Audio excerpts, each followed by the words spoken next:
Good morning students. Welcome to Lexi Coaching Institute. My name is रश्मि शर्मा. हम शुरू करने जा रहे हैं क्लास 10 का चैप्टर काव्यखंड का फर्स्ट चैप्टर राम लक्ष्मण परशुराम संवाद. राम लक्ष्मण परशुराम संवाद का पहला और दूसरा स्टैंजा या हम कहें पद हम कवर कर चुके थे पहली वीडियो में. आज हम शुरू करने जा रहे हैं तीसरा. इससे पहले कि मैं तीसरा शुरू करूं, मैं आपको बता दूं कि इससे पहले हमने क्या डिस्कस किया था ताकि हमारी एक निरंतरता, एक कंटिन्यूटी बनी रहे. पहले जो पद हैं पहला और दूसरा, उसमें हमने कवर किया था कि राम जब सीता स्वयंवर के लिए जनकपुरी जाते हैं और वहाँ पर वो क्या करते हैं, वो धनुष को तोड़ देते हैं. तो उसके बाद परशुराम जी जो हैं उनको बहुत ज़्यादा क्रोध आ जाता है और उसी क्रोध के साथ वो वहाँ उपस्थित होते हैं राजमहल में और वो बहुत क्रोधित हो जाते हैं इस बात को लेकर कि ये धनुष जो शिव जी का धनुष था ये किसने तोड़ दिया. इसी बीच लक्ष्मण जी और परशुराम जी के बीच संवाद होता है और परशुराम जी जो हैं वो कहते हैं लक्ष्मण जी से कि तुम मुझको सिर्फ एक मुनि मत समझना, मैं इतना ज़्यादा वीर हूँ, बलवान हूँ और इतना ज़्यादा क्रोधी भी हूँ कि मेरे जब कुठार उठाता हूँ, मैं जब अपना फरसा उठाता हूँ तो स्त्रियों के गर्भ के बच्चे तक की मृत्यु हो जाती है. अब ये वचन परशुराम जी कह चुके. अब नेक्स्ट जो स्टैंजा है उसमें हम देखेंगे कि इस बात को सुनकर लक्ष्मण जी उनकी बात का क्या उत्तर देते हैं. बिहसी लखनऊ बोले मधुबानी, अहो मुनुसी महाभट मानी, पुनि पुनि मोहि दिखाव कुठारू, चहत उड़ावन फूकी पहाड़ू. बिहसी लखनऊ बोले मृदुबानी. बिहसी मतलब हंसकर. हंसकर लखनऊ यानी लक्ष्मण जी मधुर वाणी में बोले, हे मुनीश्वर, मैं तो आपको महान योद्धा समझ रहा था. महाभट माने महान योद्धा समझता था. पुनि पुनि यानी बार बार. मोहि दिखाव कुठारू, मुझे मोहि मीन्स मुझे आप कुठार दिखाते हैं, कुल्हाड़ी दिखाते हैं. चहत उड़ावन फूकी पहाड़ू, और ऐसा लगता है कि आप अपनी फूंक से पहाड़ उड़ाना चाहते हैं, यानी पहाड़ उड़ाना चाहते हैं. इहा कुंभड़ बतिया कोई नाही, जे तर्जनी देखी मरी जाही, देखी कुठारू सरासन बाना, मैं कछु कहा सहित अभिमाना. यहाँ पर फिर वो लक्ष्मण जी परशुराम जी को संबोधित करते हुए कहते हैं कि इहा कुंभड़ बतिया कोई नाही, कि यहाँ पर सीताफल जैसा, या यहाँ पर कुंभड़ बतिया के तीन अर्थ निकलते हैं. निर्बल व्यक्ति, कमजोर, या एक फल होता है सीताफल जिसको कहते हैं, जो हमारी उंगली अभी अगर हम उसकी तरफ करते हैं तो वो कुम्हला जाता है. तो यहाँ पर लक्ष्मण जी कहते हैं इहा कुंभड़ बतिया कोई नहीं, कि यहाँ पर कोई भी इतना कमजोर नहीं है, जे तर्जनी देखी मरी जाए, कि जो आपकी तर्जनी उंगली को देखते ही मर जाएगा. तर्जनी उंगली कहते हैं जो हमारे थंब के साइड वाली फिंगर होती है, उसको हम तर्जनी उंगली कहते हैं. देखी कुठारू सरासन बाना, मैं कछु कहा सहित अभिमाना. वो तो मैंने आपके हाथ में कुठार यानी कुल्हाड़ी और सरासन बाना यानी धनुष्मान देखकर कुछ अभिमान सहित वचन कह दिए थे. भृगुसुत समझु जनेहु बाल बिलोकी, जो कुछ कहूँ सहो रिस रोकी. भृगुसुत समझु जनेहु बिलोकी, जो कछु कहो सहो रिस रोकी. हे भृगुकुल के पुत्र, मैं तो आपका जनेऊ यानी जो यज्ञोपवीत आपने धारण किया हुआ है, इसको देखकर जो कुछ कहूँ, जो कुछ कहना चाहता हूँ उसको रोक रहा हूँ. यानी मैं क्रोध मुझे इतना आ रहा है आपके ऊपर कि मैं बहुत कुछ कहना चाहता हूँ, लेकिन आप भृगुकुल के हैं और ऊपर से आपने आपका जनेऊ धारण किया हुआ है यानी आप पंडित हैं, इसलिए मैं आपसे ज्यादा कुछ कहना नहीं चाहता. सुर हरिजन अरुगाई, हमरे कुल इन पर न सुराई, बंधे पापु अब कीर्ति हारे, मार तहु पर ही तुम्हारे. कोटि कुलिस समवचनु तुम्हारा, व्यर्थ धरऊ धनुबान कुठारा. अब लक्ष्मण जी कहते हैं कि जो सुर होते हैं महिसुर, हरिजन और गाय, यानी सुर देवता, महिसुर जो पंडित जो ब्राह्मण लोग होते हैं, और हरिजन जो ईश्वर के भक्त होते हैं, और गाय. तो यहाँ पर लक्ष्मण जी ने कहा कि जो ईश्वर भक्त हैं, जो ब्राह्मण हैं, जो देवता हैं और जो गाय हैं, हमारे कुल इन पर न सुराई, कि हमारे कुल में इन पर क्रोध करने की रीति नहीं है. बंधे पापु अब कीर्ति हारे, मरतहु परहि तुम्हारे, अगर इनका वध कर देते हैं तो उसका वध करने से बहुत पाप लगता है। यानी जो ये चारों लोग हैं, जो देवता हैं, जो ब्राह्मण हैं, जो ईश्वर के भक्त हैं, जो गाय हैं, अगर इनका वध हमारे हाथ से हो जाता है तो हमें बहुत ज़्यादा पाप लगता है। और अगर हम इनसे हार जाते हैं तो हमारा बहुत ही अपयश होता है, अपकीर्ति होती है। इसी कारण अगर ये लोग मारते भी हैं तो इनके पैर ही पकड़ने चाहिए। ऐसी ही हमारे कुल की रीति है। कोटि कुलेस समवचन तुम्हारा, व्यर्थ धरऊं धनुबान कुठारा। और हे मुनिवर, आप जो ये कुल्हाड़ी या फरसा, ये धनुष्बाण धारण करते हैं, इसकी तो आपको आवश्यकता ही नहीं है। आपके जो वचन हैं वो ही वज्र की भांति दूसरे इंसान को छलनी कर सकते हैं, तो आपको तो इन सबको धारण करने की आवश्यकता ही नहीं है। तो ये व्यंग किया लक्ष्मण जी ने परशुराम जी के ऊपर। जो विलोक की अनुचित कहूँ, क्षमऊ महामुनि धीर, सूर्य सरोस भृगुवंश मणि, बोले गिरा गंभीर।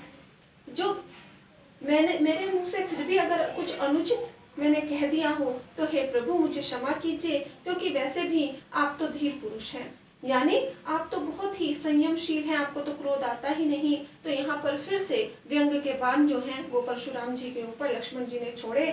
सुनी सरोस भृगुवंश मणि, बोले गिरा गंभीर। ये सब सुनकर बड़े ही क्रोध में भृगु वंश मुनि यानी परशुराम जी ने गंभीर वाणी में कहा, कौशिक सुनऊ मंद येहु बालकु, कुटिल काल बस निज कुलघालकु, भानु वंश राकेश कलंकु, निपट निरंकुश अबुद असंकु। कौशिक यहाँ पर कहा है परशुराम जी ने विश्वामित्र जी को कि हे विश्वामित्र सुनो, ये जो बालक है ये बहुत ही कुटिल है, कालबस है और निजकुल घालक है, यानी ये बहुत ही कुटिल है, दुबुद्धि है, इसकी बुद्धि बहुत ही हीन है और ये काल के बस हो गया है, यानी इसकी मृत्यु निकट है और ये अपने कुल के लिए घातक है। भानु वंश राकेश कलंकु। भानु आप सब जानते हैं कि भानु जो है वो सूर्य का पर्यायवाची होता है और रामचंद्र जी का जो कुल था उसको सूर्य कुल कहा जाता है। तो यहाँ पर परशुराम जी कहते हैं कि जो सूर्य कुल इन लोगों का है उस पर ये चंद्रमा की भांति कलंक लगाने वाला है, क्योंकि आप जानते हैं कि सूर्य पर तो कोई दाग नहीं होता, लेकिन चंद्रमा पर जब हम देखते हैं तो कुछ दाग उस पर दिखाई देते हैं। तो यहाँ पर वो कहते हैं कि सूर्य वंश पर ये लड़का कलंक लगाने वाला है, ये बालक कलंक लगाने वाला है। निपट निरंकुशु अबुधु असंकु, ये बहुत ही निपट है यानी उद्दंड है, निरंकुश है, उद्दंड है, अबुद्धू है यानी बिना बुद्धि का है, बुद्धिहीन है, और असंकु है, बहुत ही ज्यादा निडर है। कालक बलु होई क्षण माही, कहो पुकारी खोरी मोहि नाही, तुम हट कहूँ जो चहूँ उभारा, कही प्रताप बलु रोसु हमारा। कालक बलु ये बहुत ही जल्दी काल का ग्रास बनने वाला है, यानी काल जो है उसको बहुत जल्दी निगल जाएगा, इसमें ज्यादा श्रम नहीं लगेंगे, ज्यादा समय नहीं लगेगा। कहो पुकारी खोरी मोहि नाही, और मैं यहाँ सबको पुकार कर कह देता हूँ कि अगर ऐसा हुआ यानी मेरे कुठार से अगर इसकी मृत्यु हुई तो मुझे कोई दोष ना दे। तुम हटकाऊं जो चाहूं उबारा, अगर फिर भी तुम इसको उबारना चाहते हो, इस परिस्थिति से निकालना चाहते हो यानी इसे बचाना चाहते हो, तो कहीं प्रताप बलु रोष हमारा, तो इसको मेरा प्रताप यानी मेरा प्रताप इसको बताओ, मेरा बल बताओ कि मैं कितना बलशाली हूँ, और मेरा रोष भी बताओ यानी मेरा क्रोध से भी इसको अवगत कराओ कि मैं कितना क्रोधी हूँ। जब मुझको क्रोध आ जाता है तो क्या हो सकता है। तुम हटकाऊं जो लखन कहूँ हमुनि सूजस तुम्हारा, तुम्हारी अछत को बरने पारा, अपने मुंह तुम आपनी करनी, बार अनेक भांति बहु बरनी। जब परशुराम जी कौशिक जी से यानी विश्वामित्र जी से कह रहे हैं कि अगर तुम इस बालक को बचाना चाहते हो तो इसको समझाओ कि मैं कितना क्रोधी हूँ, तो ये सुनते ही लक्ष्मण बोल पड़ते हैं। वो क्या कहते हैं, लखन कहूँ मुनि सजुस तुम्हारा, कि हे मुनिवर आपका सुयस यानी आपकी जो भी बड़ाई है वो कोई और आपके सामने कैसे कर सकता है। तुम्हारे अछत को बरने पारा, तुम्हारे सामने किसकी हिम्मत है कि आपका सुयस गाए। अपने मुंह तुम आपनी करनी, कि अपने ही मुंह से आप तो अपनी करनी, बार अनेक भांति बहु बरनी, कि मैं तो जब से यहाँ खड़ा हुआ हूँ तब से कितनी ही बार आप अपनी करनी बार बार अपने ही मुंह से दोहराते रहते हैं, तो किसी और को तो कुछ कहने की आवश्यकता ही नहीं है। नहीं संतोषु तपुनि कुछ कहूँ, जनि रिस रोक दुसह दुख सहूँ, वीर व्रति तुम धीर अछोभा, गारी देत न पावौ शोभा। यहाँ पर फिर से व्यंग छोड़ते हैं। लक्ष्मण जी कहते हैं कि अगर इतनी बड़ाई अपनी खुद की करने पर भी अगर आपका मन नहीं भरा है, तो अगर कुछ और कहना चाहते हो इतने पर भी आपको संतोष नहीं हुआ, तो वह भी कह डालिए। क्रोध को रोककर अपने मन को कष्ट मत दीजिए। आप तो वैसे भी बहुत ही बड़े वीर हैं और बहुत ही धीर इंसान हैं, यानी आपको क्रोध तो आता ही नहीं है, आप तो बहुत ही धीर इंसान हैं। अछोभा, और जो क्षोभ है यानी जो क्रोध है वो तो आपको छूकर नहीं गुजरा, और धैर्य तो आप में बहुत कूट कूट कर भरा हुआ है। ऐसे व्यक्ति गाली देते शोभा नहीं देते। सूर समर करनी करही, कही न जानवई आपू, विद्यमान रन पाई रिपु, कायर कथई प्रतापु। यहाँ पर फिर लक्ष्मण जी कहते हैं कि जो सूरवीर होते हैं, जो बलशाली लोग होते हैं, वो समर होने पर, समर यानी युद्ध होने पर अपनी करनी को गाते नहीं रहते हैं कि जब दुश्मन सामने आकर खड़ा हो जाता है तो वहां पर खड़े होकर युद्ध भूमि में हम अपनी कीर्ति बखानना शुरू कर दें कि हम इतने वीर हैं, हम ऐसे हैं, हम वैसे हैं, हमारा पराक्रम इतना है। विद्यमान रन पाई रिपु, कायर कथई प्रतापु। सामने शत्रु को देखकर जो अपनी तारीफ करता है, ऐसे लोगों को कायर कहा जाता है। यानी रण में बातों की कोई अहमियत नहीं होती, अगर आप बलशाली हैं तो आपको करके दिखाना चाहिए। तुम तो कालू हाकु जनु लावा, बार बार मोहि लागी बुलावा, सुनत लखन के वचन कठोरा, परसु सुधारी धरेऊ कर घोरा। आप तो बार बार हाक लगा लगा कर काल को मेरे लिए बुलाते हैं। तुम तो कालू हाकु जनु लावा, तो हाक कहते हैं आवाज को, आवाज लगाकर बार बार आप तो बुला रहे हैं काल को कि मेरे लिए। सुनत लखन के वचन कठोरा, इतने कठोर वचन जब लखन ने कहे तो परसु सुधारी धर्म कर घोरा। परशुराम जी को बहुत क्रोध आया और उन्होंने जो अपना फरसा था उसको सुधार कर हाथ में पकड़ लिया। सुधार कर कहने का मीनिंग यहाँ पर यह है कि जैसे हम धनुष बाण धारण करते हैं या फरसा या कुल्हाड़ी हाथ में धारण करते हैं, तो अगर हमने सिंपल उसको कंधे पर लटकाया हुआ है और हम जा रहे हैं, लेकिन जब हमें किसी को मारना होता है, युद्ध करना होता है, तो तब हम बिल्कुल राइट पोजीशन में उसको कंधे से उतार कर तीर लगाकर बिल्कुल सही पोजीशन में खड़े हो जाते हैं मारने के लिए। तो वैसे ही परशुराम जी ने अपने फरसे को बिल्कुल मारने की मुद्रा में पकड़ लिया। अब जनि देहि दोसु मोहि लागू, कटुबादी बालक बद जोगू, बाल बिलो की बहुत में बाचा, अब ये उमर निहार वह साचा। अब परशुराम जी कहते हैं कि यहाँ पर बैठे जितने भी लोग हैं वो मुझे अब दोष ना दें, क्योंकि यह कड़वा बोलने वाला बालक मृत्यु के योग्य है। बाल बिलो की बहुत में बाचा, मैंने इसको बालक समझकर बहुत बचाया, अब ये उमर निहार वह साचा। लेकिन अगर ये खुद ही मृत्यु को प्राप्त करना चाहता है तो लोग मुझे दोष न दें। कौशिक कहा क्षमई अपराधु, बाल दोष गुण गवई न साधु, खर कुठार में अकुरन कोई, आगे अपराधी द्रोही। जब विश्वामित्र जी को लगता है कि अब बस बहुत ज्यादा बात बढ़ गई है, तो वो बीच में बोलने लगते हैं और क्षमा मांगते हैं परशुराम जी से कि कौशिक कहा क्षमई अपराधु की, हे मुनिवर इसके अपराध को क्षमा कीजिए। आप तो जानते हैं कि जो बालक होते हैं उनके दोष और गुण को साधु लोग उन पर ध्यान नहीं देते। जैसे कोई छोटा बच्चा गलती करता है तो हम ये सोचकर छोड़ देते हैं कि बच्चा है, उसको भी समझ नहीं है, तो ऐसे ही विश्वामित्र जी उनको कह रहे हैं कि ये बालक है और बालक की बातों पर साधु लोगों को ध्यान नहीं देना चाहिए। खर कुठार में अकुरन कोई, आगे अपराधी गुरुद्रोही। इतने में परशुराम जी कहते हैं कि मेरे हाथ में कुठार है और मेरे आगे अपराधी व्यक्ति खड़ा है, गुरुद्रोही व्यक्ति खड़ा है। उतर देत छोड़ो बिनु मारे, केवल कौशिक सील तुम्हारे। और उस पर भी हाथ में कुठार होने पर भी और दुष्ट व्यक्ति के सामने होने पर भी फिर भी मैं इसको छोड़े देता हूँ, तो केवल हे विश्वामित्र जी ये आपके कारण है। न तो यही काटी कुठार कठोरे, बुरई उऋण हो तो श्रम थोरे। नहीं तो यही कुठार मेरे हाथ में है और मैं अभी गुरु के ऋण से उऋण हो सकता हूँ, यानी गुरु का ऋण उतार सकता हूँ। जो गुरु द्रोही व्यक्ति सामने है तो मैं उसको मारकर अपने गुरु का ऋण उतार सकता हूँ। गाधी सुनु कह हृदय हसी, मुनई हरियरे सूझ, अब मैं खांडना उख में है, अजो न बूझ अबूझ।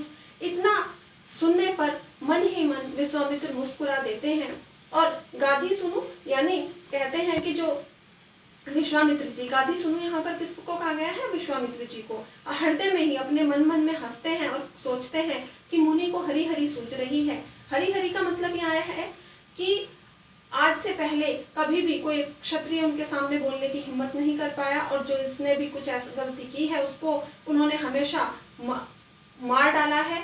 तो आज भी उनको ऐसा लग रहा है कि वो लक्ष्मण के साथ भी ऐसा कर सकते हैं, लेकिन पता नहीं सब कुछ जानते सोचते भी वो ऐसा क्यों समझ रहे हैं, क्यों कर रहे हैं। विश्वामित्र जी मन में ऐसा सोचते हैं। कहो लखन मुनि शील तुम्हारा, को नहीं जाने विदित संसारा।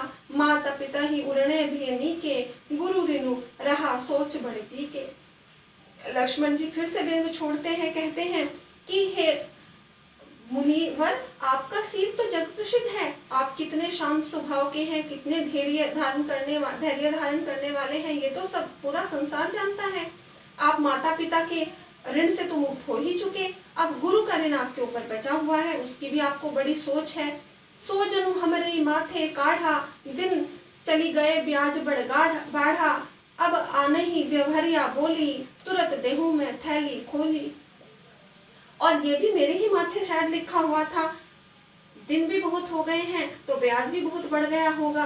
अब आने ही व्यवहारिया बोली कि किसी हिसाब करने वाले को बुला लीजिए, तुरंत देहू में थैली खोली और अब फिर मैं अपनी थैली निकालता हूँ और जितना भी आपका ऋण है वो मैं चुका देता हूँ। सुनी कटु वचन कुठार सुधारा, हाय हाय सब सभा पुकारा। भृगुबर परसु देखा वो मोही, विप्र विचारी बचो नृप दोही। इतना सुनते ही, कड़े कठोर वचन लक्ष्मण जी के सुनते ही उन्होंने फरसा, परशुराम जी ने फरसा हाथ में उठा लिया और पूरी सभा जो है वो हाय हाय कहकर पुकारने लगी। भृगुबर परसु दिखावई मोही, विप्र विचारी बचो नृप दोही। अब जो वो परशुराम जी हैं वो कहते हैं कि यहाँ पर जितने भी लोग बैठे हुए हैं उनमें से जिसने भी धनुष को तोड़ा है वो अपने आप इन सब से अलग हो जाए, वरना जो भी नृप समाज यहाँ बैठा हुआ है, जो भी लोग यहाँ पर बैठे हुए हैं बाद में, वो मुझे दोष ना दें। मिले न कभू सुबटरन गाढ़े, द्विज देवता घरई के बाढ़े। अनुचित कही सब लोग पुकारे, रघुपति सैने लखनऊ निवारे। इतने पर जो भी वहां पर सब लोग बैठे हुए होते हैं वे अनुचित कहते हैं कि इतना बोलना जो है वो अनुचित है, ऐसे नहीं कहना चाहिए। और इस इतना होने के बाद जो रघुपति हैं, जो रामचंद्र जी खड़े हुए हैं, वो लखन को मना करते हैं आँख के इशारे से कि तुम चुप हो जाओ, तुम मत बोलो। लखन उतर आहुति सरिस, भृगुपर को पुत्र सानु। बढ़त दे की जल सम वचन, बोले रघुकुल भानु। और लखन को मना करने के बाद वो बड़े ही कोमल वचन, जैसे कहीं पर अग्नि जल रही हो तो उस पर शीतल पानी का छिड़काव किया जाता है, वैसे ही जो भी लखन ने परशुराम जी से कहा था, जो अग्नि भड़काई थी उनके क्रोध की, उस पर शीतल वाणी की मधुर वर्षा करते हैं श्री रामचंद्र जी और उनसे सुंदर वचन कहते हैं। यहीं पर ये जो पाठ है हमारा वो समाप्त होता है। मिलते हैं अगली वीडियो में। धन्यवाद।